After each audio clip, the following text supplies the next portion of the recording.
Today's book spot, we are having a look at the DC Comics Supervillains, the complete visual history.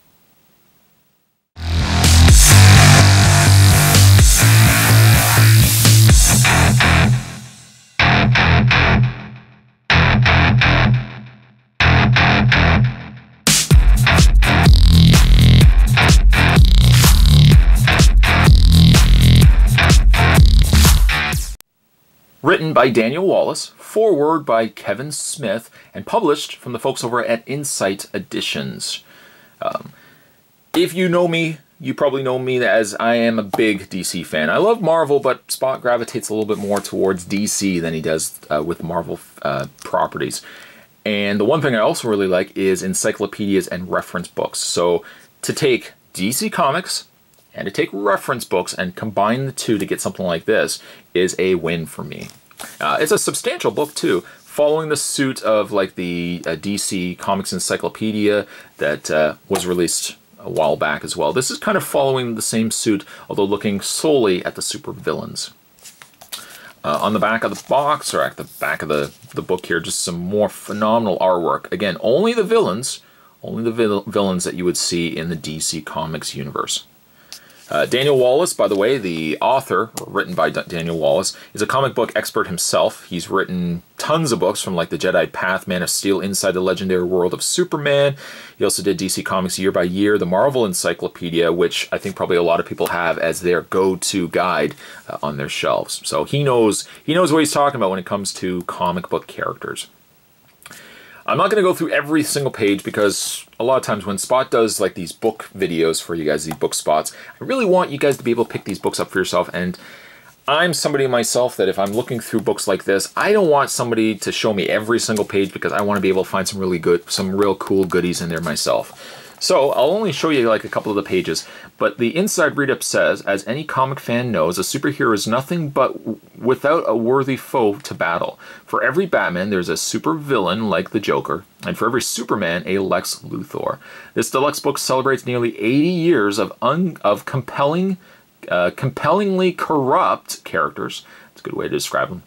From the DC Universe remarkable gallery of supervillains. From the Penguin to Harley Quinn to Doomsday to General Zod, DC Comics Supervillains explores the story of these beloved baddies through new interviews with acclaimed writers and artists, including Jim Lee, Mike Carlin, Dan Didio, Chuck Dixon, charting the dynamic way in which DC comic endeavors have evolved throughout the years. The book brings together the very best supervillain art from the DC Comics archives, also featuring a foreword by filmmaker and comic book writer Kevin Smith, and an exclusive cover illustrated by acclaimed artist Phil Jimenez of DC Comics Supervillains. DC Comics Supervillains is the ultimate collaboration, or celebration, I should say, of the nefarious DC Comics characters that fans love to hate. The price of this book, by the way, as well, if you're wondering, a US price, you're looking at $50, which is usually what you would expect for a hardcover book like this that encompasses as much as it does. We've got like a little insert there. We'll just move that to the side. We've got DC Comics villains on the front, and starting out, a very incredible poster. That would be really neat as a poster of a lot of well-known characters from the DC universe, right down to Bizarro, Lex Luthor. We've got Deathstroke, Black Manta, of course Bane in the middle there as well. DC Comics Supervillains, the complete visual history. That is a deranged look. Oh, that's a deranged look of the Joker. Ooh. Contents. You get Menaces of Metropolis, Gotham City's Rogue Gallery, adversaries of the Amazing Amazon, Evil Overlords, Enemies of the Emerald Knight, Lives of Crime, Lives of Crime, I guess that would be Lives of Crime, Foes of the Fastest Man Alive, Mad Science, Monsters, Experiments, and Freaks, Strength in Numbers, and Epilogue. I do have to apologize, the light is reflecting off this page here. We've got ourselves an introduction. If heroes are defined by the challenges they face, there's a big question worth asking. Without villains, how could heroes exist at all? Which is a very good point. You know, the thing about heroes well, the thing about supervillains is if you don't have good supervillains for any superhero out there, that superhero is just not as impressive, if you ask me. Spider-Man, though he's not really DC, Spider-Man has an amazing rogues gallery. Batman, I think, has probably the best rogues gallery of any superhero. By comparison, Superman, who I love Superman, I don't think has a really great rogues gallery. So, you know, heroes can certainly define a supervillains can certainly define a hero. Some really classic artwork here. Batman Detective Comics. Prowl the Dark Knight's Rogues Gallery if you dare. At the top corner there. Down below, some classic artwork of the Joker. The Joker #2 for 25 cents. 25 cents. I can't remember the last time I bought a comic for 25 cents. We've got a section for Lex Luthor. Some classic artwork there. And the one thing I really dig about a lot of these reference guides is that they don't have one page per villain. Like, the lesser characters, yes, but like the more substantial characters like a Luthor, a Joker, will get more than just one comic panel. So I like that a lot. That looks to be like the New 52 Luthor and New 52 Bizarro. Then we've got a section for Bizarro. Brainiac. I kind of gravitate a little bit more towards the superpowers version of Brainiac. I just think he kind of looks neat. Also dug the Superman animated series Brainiac. I really like the look of him. Some more on Brainiac. General Zod. We got Doomsday. Of course, we're going to have Doomsday in there. Again, phenomenal artwork on Doomsday. That also looks like, and I'm not quite right. Maybe I'm not. I don't know. Demonic Doomsday clutches the costume of his prey. Art by Ken Lashier and Alex Sinclair of Superman Doomed #1. That almost looks like the cape of New 52 Superman. So that might be New 52 era Doomsday. And then we've got more panels for Doomsday. Death of Superman #75. Spot's got, I think, about 2 or 3 of those. That's one of the things I got rid of a lot of my comics, and I regret it to this day. But the one thing I held on to was a lot of my Superman run, where it was Death of Superman, and equally so Nightfall. I held on to a lot of those issues. We got Silver Banshee. Of course, we have the infamous Mr. Mxyzptlk with I can never pronounce it correctly. And as we flip further in, because again, I don't want to cover every single character, we get to the characters that I'm a big fan of, like the Batman Rogues. Killer Croc, we got Clayface,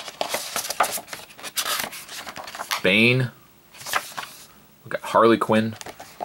Skipping a little further ahead, the villains of Wonder Woman, Giganta, Darkseid.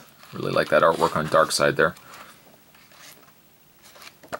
Further on, we have Larfleeze, Black Hand, Anti-Monitor, Lives of Crime. I'm assuming that's Lives of Crime. Not everyone wants to rule the world. Some supervillains are just in it for the money. I'm thinking it's Lives for Crime. Lives of Crime. Excuse me. They might not have superpowers, but something compels these crooks to don costumes. Even if they enjoy testing their skills against superheroes, at the end of the day, it's just another job. These characters can straddle the line between good and evil on a consistent basis, says Dan Didio. The thing that determines which side they align is the very personal need. They always put their own priorities above the priorities of others, and that's why they usually fall on the villain's side of the fence. Those villains consist of Deathstroke, and we have the Prankster, we have Deadshot, Black Manta, or is Black Manta actually categorized? No, he's still categorized under that. I thought he would have been categorized under Aquaman's. And then we have Foes of the Fastest Man Alive. Flash also has a really good Rogues Gallery. I really like the Mirror Master. Reverse Flash, Captain Cold, Gorilla Grodd. We've got the Mirror Master, Captain Boomerang, the Trickster, Heat Wave, Weather Wizard. Where's the top?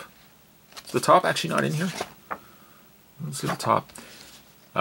Category Class 8, we have Mad Science. So all mad, crazy scientists. Monsters, Experiments, and Freaks. So all the mutants and robots and whatnot. Parasite.